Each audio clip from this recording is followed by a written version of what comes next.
American clipper ship, queen of her day. In the years between 1840 and 1869, these famous ships broke record after record for efficiency and speed. Perhaps the most famous of all clippers was the Flying Cloud, royal indeed among the leaders of international transportation 100 years ago. Today, there is a new Flying Cloud, an even greater leader, sleek, modern, efficient, the Flying Clipper. The new Flying Cloud and Pan American's many other flying clippers bear proudly the names of their illustrious forerunners. It is well to consider these famous names, too, when thinking about air transportation, remembering that today's clippers, the Flying Clippers, offer most in comfort, dependability, and speed. Pan American's leadership in global air transportation dates back to the earliest days of commercial aviation, making it the world's most experienced airline. Looking back to the beginning of this great airline, our eyes focus on Key West, Florida, and then trace the 90 miles of water to Havana, route of Pan American's first flight in October 1927. From this small beginning, immediate expansion took place to Mexico, Central America, throughout the Caribbean, and then to South America.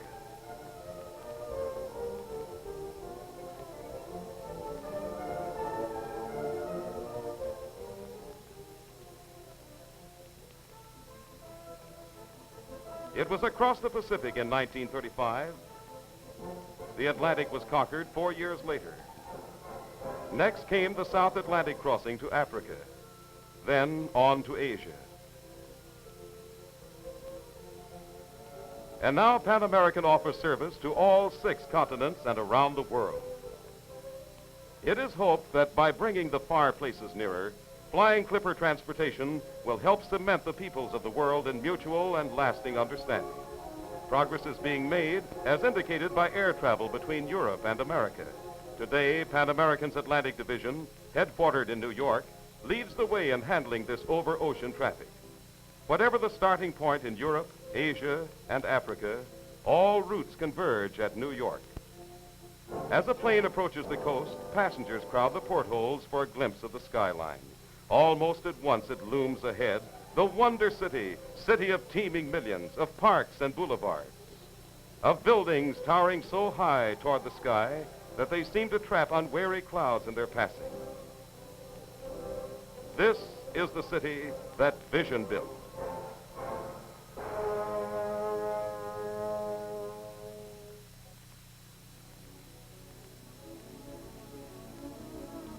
New York Airport, a great terminal from which air transportation can be obtained to any part of the United States, and from which flying clippers depart for Bermuda, the West Indies, South America, Europe, Asia, Australia, and Africa. Our ship comes in, settles gently, and we're on the ground before we know it.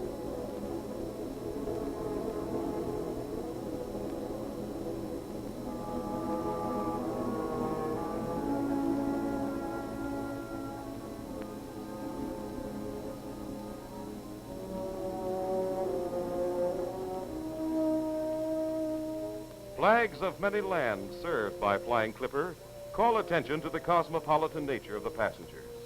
They come from the far places of the earth, on business, in pursuit of pleasure, or perhaps to make a home in the new world. Luggage is unloaded without delay and will be cleared through customs promptly. While this is being done, workmen are also unloading Clipper cargo, air freight that is, which brings world markets to the doorstep of the businessman. This is a very important feature of Pan American service. And in addition to the cargo space provided aboard passenger planes, the system maintains a fleet of special cargo ships for service to all 6 continents.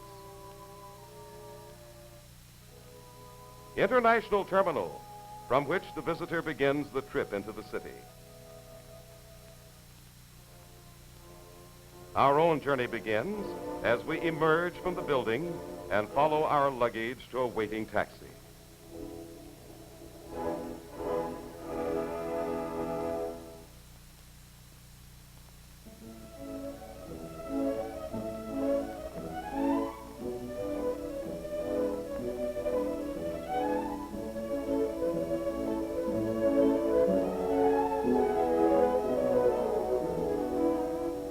Many visitors arrive in New York for the first time by clipper. Others are veterans of a dozen trips or more. But all arrive expectantly, knowing that there are always new sights to intrigue the interest. However, it is when we enter the main portion of the bridge that we really begin to get the feel of the city. For it is from here that the Manhattan skyline seems very near and very large. And then, suddenly, we head down toward street level and our hotel. Our way may be along a street whose walls reach up toward a blue and distant sky. Or perhaps by a different route, we travel along the wide expanse of Park Avenue. Choosing from the many excellent hotels New York offers, our selection might be these 47 stories of comfort and convenience.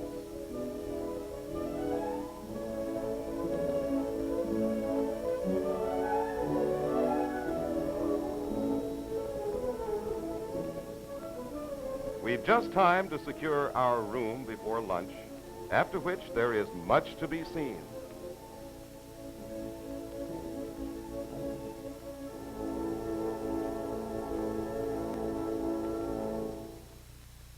In sightseeing, the favorite of many New York visitors is a trip by air. Sightseeing planes operate from a number of nearby airports, and such a trip offers an unforgettable view of the massive gray buildings of Midtown Manhattan.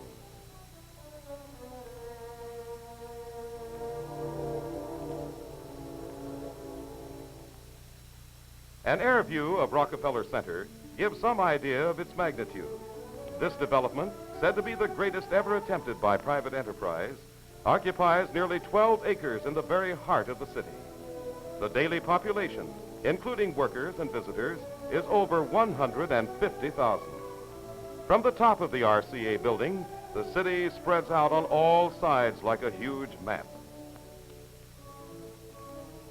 In all things, the superlative finally emerges. And so we find the Empire State Building, tallest in all the world. Its 1,250 feet not only reached new heights in construction, but set an unheard-of record in the speed with which they rose. At top speed, 14 and a half stories were added in the incredible time of just 10 working days. The building is 102 stories, the last 16 of which are the glass and steel observation tower. The Chrysler Building, one of the world's greatest. It is here that Pan American's general headquarters are housed. Skyscrapers abound in New York, almost as numerously as trees in a forest. On every side they rise, towering high above the streets, great monuments to the needs of modern commerce and to the ingenuity of modern builders.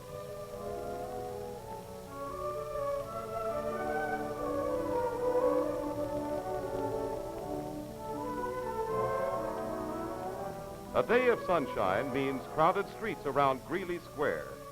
For here at Broadway and 6th Avenue is one of the most important shopping centers in the city. For one thing, the location is in Midtown Manhattan and is easily accessible from all points. Also, some of the largest stores in New York are to be found in this area. Crowds hurry in and out of these great establishments, intent on their business of buying. One of the most interesting shopping crowds, however, may be seen from the upper deck of a Fifth Avenue bus. The avenue has long been known for its stores of distinction. Stores bearing such famous names as Lord & Taylor, Arnold Constable, Saks Fifth Avenue, Best & Company, and Bergdorf Goodman, to mention just a few. Besides the stores, there are any number of smart shops, small, intimate, and very exclusive. In jewelry, of course, there are always Tiffany's and Cartiers. Yes, the Fifth Avenue label is a symbol coveted by style-conscious women everywhere. And the exquisite grooming of the shoppers themselves bears witness that the street's reputation is well earned. It is, indeed, the style center of the nation.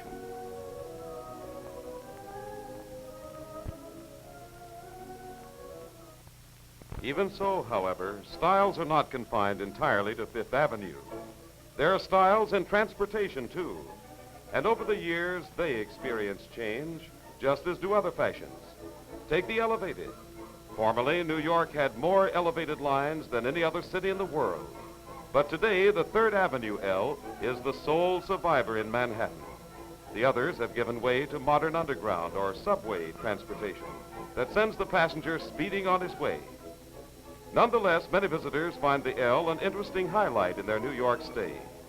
The trains still roll in and out of the stations with speed and certainty, doing a difficult job well.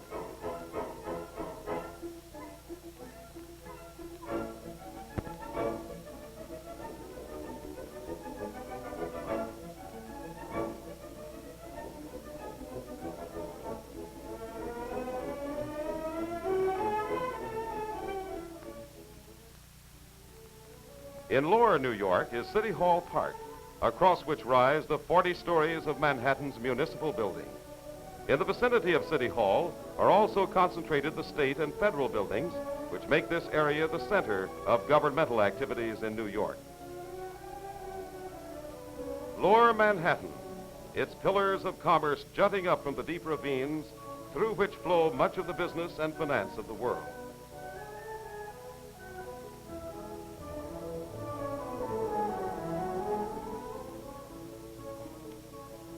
The Sub-Treasury Building stands on the site of the former Federal Hall, where George Washington took oath as first President of the United States. The statue of the great general is said to be above the very spot on which he was inaugurated. It is an island of quiet in a sea of alert finance, bordered by walls of stone and concrete and glass, and filled with surging humanity. A sea whose tides ebb and flow and never seem to still. But then Sunday arrives, and the streets are quiet and deserted by all but the few. On this day, the Collegiate Church of St. Nicholas welcomes the oldest congregation in the city of New York. St. Mark's in the Bowery dates back to 1660. There are more than 2,000 churches in the city, representing all major creeds and denominations. St. Patrick's Cathedral offers an unusual pattern in light and shadow. On Fifth Avenue is Temple Emmanuel. The Riverside Church overlooking the calm waters of the Hudson. A high point of interest to the tourist is the Statue of Liberty, which stands at the entrance to New York Harbor. Well over 250,000 people visit the statue every year. The figure is of metal, while stone forms the base. It was a gift of the French people and was dedicated in 1886. Steps inside the hollow monument lead to the crown, from which there is a magnificent view. In the very shadow of the skyscrapers are the quiet acres of Central Park. Located in the center of Manhattan, it is only one of the many fine parks in New York. Outdoor restaurants provide food in a suavely rustic setting. While nearby, children find something even more interesting than food in the antics of Mike the chimpanzee. He's an especial friend of the little people and a willing actor. Other favorites among the animal performers are the sea lions. They always get a crowd at feeding time, and they never disappoint their audience. There must be an easier way to get food, but probably not for a sea lion. In any event, it amuses the children, and the sea lions themselves don't seem to mind.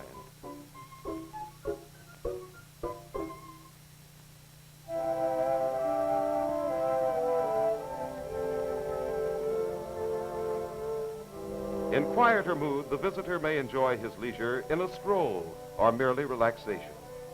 Meanwhile, the children work patiently to strengthen the bond between them and their feathered friends. The more hardy adventurers among the junior set put out to sea on a long, long cruise. Landfall at last, but it's still in the heart of New York.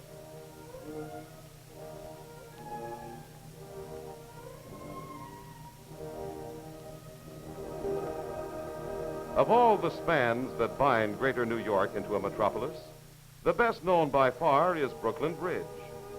For over half a century, it has done its job of carrying traffic between New York's largest boroughs. There are more than 60 bridges that connect the sprawling communities of the metropolitan area and bind them into a unit. These bridges, plus a number of underwater tunnels and the various ferry services, have made the difference between merely a large city and a world metropolis. Without them, Manhattan would long ago have reached its peak and strangled within its island boundaries. These arteries, then, carry the blood of life to the heart of New York. And on the lighter side, they give the visitor easy access to the many fine recreational facilities of the New York area.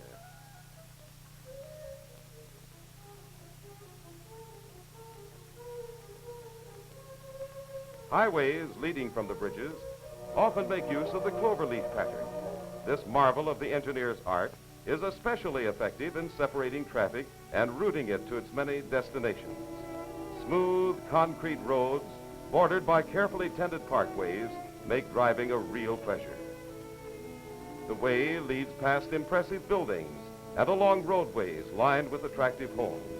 These homes are largely those of New Yorkers who prefer the more casual freedom of the open countryside. This is expressed in the well-groomed lawns with their profusion of flowers.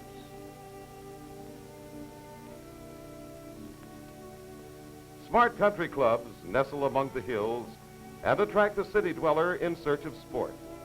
Their surroundings add much to the pleasure of the game. Among the better-known, Westchester Country Club is rightly celebrated as having one of the fine golf courses of America.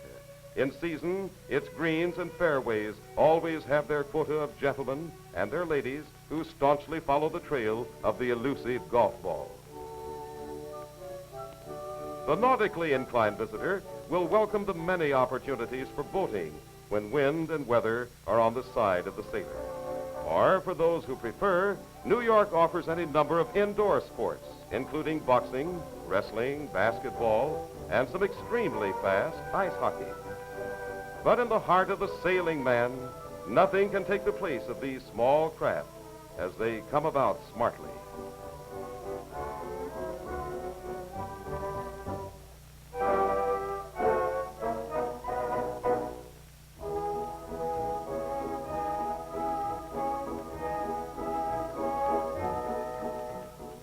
For the tennis enthusiast, there are any number of fine courts available within easy reach of the city, and many others within the city itself. The Westside Tennis Club at Forest Hills is sometimes the scene of the Davis Cup play when the matches are held in the United States. In addition, there are many other national and international matches played here. Forest Hills courts know the great names of the tennis world. Followers of the game take their sport seriously on the sidelines as well as on the courts. The summertime visitor from abroad finds his fellow countrymen represented among the contestants, each doing his best for the homeland. A different kind of sport here, the great American game of baseball. However, the game is certainly not limited to America anymore. Its popularity is international. Over 70,000 people jammed the stadium for a World Series game played between the leading teams of the two major leagues. A similar story is to be found in football. Professional teams attract considerable interest, but college games surpass them in both attendance and color. Excitement runs high as a thrilling college game finds the team in red driving relentlessly down the field. And now the offensive team takes to the air with a beautiful forward pass. The next play gains a yard or so through the center of the line and puts them in scoring position. And then, despite a gallant defensive stand, the ball carrier plunges across the goal line for a 6-point score.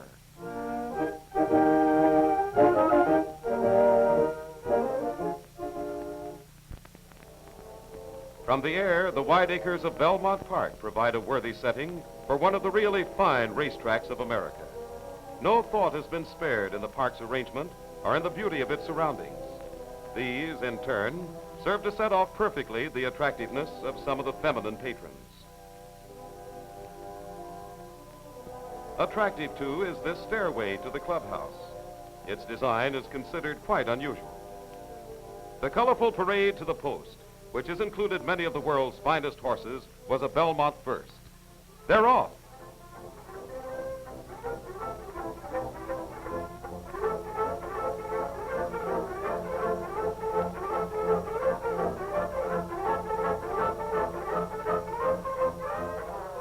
And now, reaching the home stretch, the horses settle down to the serious business of winning.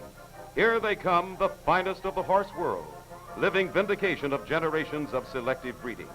Here they are, beautiful in their precision, gallant in their bid for a place in the memory of men. Greenwich Village, where the tempo of life is more moderate, offers many a striking contrast. Big modern buildings tower above those of another day. MacDougal Alley is over 100 years old. Its gas street lamps are the only ones remaining in New York. Greenwich Village was only a farm in the wilderness in 1633, but by the fall of 1679 had grown into a small settlement. It continued to grow and became, in time, a community of the wealthy. It has grown culturally. Until today, it is recognized as being the center of art and letters in America. And as a result, art students from many quarters of the world now roam its quaint streets. Twice a year, spring and fall, the New York artists hold their outdoor show in the village. It attracts exhibitors from all over the city, thus assuring a show that is colorful, gay, and productive of sales. However, it does appear that the artists care less for sales than for art. Villagers are cosmopolitan. This model is of Chinese ancestry. And as for the artist, he is sometimes as colorful as any model. He works at his easel, oblivious to the onlookers, as long as the light goes out. Then darkness comes on with its own show, the greatest outdoor art show in all the world, New York at night. Drifting in from the broad Atlantic, the first faint shadows appear. Then, falling gently upon the town, they enfold the buildings and settle into the streets below. The air grows cooler, and over in Times Square, the lights come on, and night is here.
The finest of the world's entertainment and the greatest of the world's entertainers greet the visitor to New York. The traveler from overseas finds familiar names from his own country among the actors who have received acclaim in the theater. Besides the legitimate stage, there's the Metropolitan Opera, many foreign language theaters, and almost always a Hollywood star or two may be seen.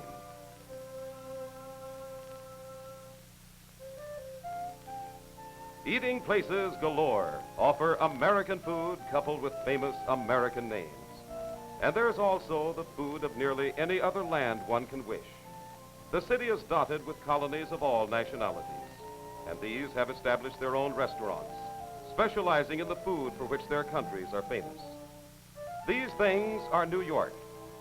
And here, where a million lights are only a handful, Times Square, crossroads of the world, twinkles a friendly invitation. Yes, an invitation and a welcome await those who come on wings to New York. And Pan American invites you to make your trip by Clipper, now in service from all 6 continents. Many new type Constellations fly the Clipper routes, their greater speed allowing more time in Manhattan. From a number of points, it is merely an overnight trip, since a journey of 3,000 miles or more is only a matter of hours. They are pleasant hours, pleasant because Pan American flies above the weather, where the going is always smooth, and even the veteran traveler finds a new sense of well-being. Actually, Clipper passengers look down on the weather from high above the clouds as they fly in round-the-clock comfort. Their comfort is assured by attentive service on the part of highly qualified personnel, and their hours aloft are made more enjoyable by the excellent meals served.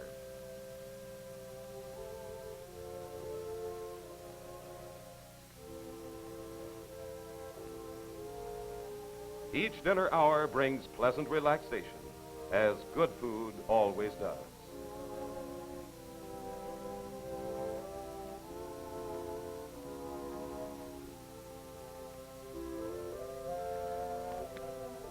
An added feature are the sleeper planes, which serve on many flights and whose equipment is the last word in comfort and convenience. Thoughtful consideration has been given to every need. Feminine passengers especially will approve the superb appointments of these big modern ships. Designers have made clever use of every inch of space. Berths, for instance, are roomy, and the cool white sheets invite the traveler to retire early and sleep soundly. Pleasant dreams, says the stewardess. Sleep well, and we'll be in Manhattan in the morning. Pleasant dreams and a pleasant visit. New York, ever famous for its hospitality, extends a warm, friendly welcome. And New York is just over the horizon. So follow the sun, go west with the Clippers. Consult your travel agent or the nearest Pan American office and embark upon a delightful adventure. Travel on wings to New York via the world's most experienced airline.